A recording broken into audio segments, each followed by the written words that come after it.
Una pa lang nadikit ang pangalan ni Jovelyn Gonzaga kay Sara Garcia ay particular na ito sa kanyang privacy. Matinik lang ang mata ng mga netizens kaya unti-unting nabubuo ang Team Jora. At sa huling post ni Sarge sa kanyang IG ay tungkol ito sa Republic Act No. 10173. Privacy is privacy.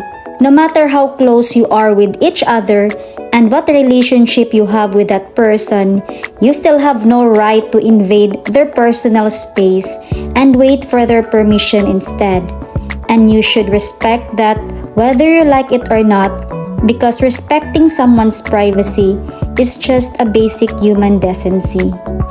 Ito kaya ang may kaugnayan sa pagkakalink ng kanyang pangalan kay Sara Garcia? O kaya sa huling vlog ni Sara ay hindi rin ito mabanggit ang kanyang pangalan? O meron itong pinariringgan na iba? Hindi rin naman natin masisisi si Sarge kung humihingi ito ng kanyang privacy dahil wala naman din ito sa showbiz.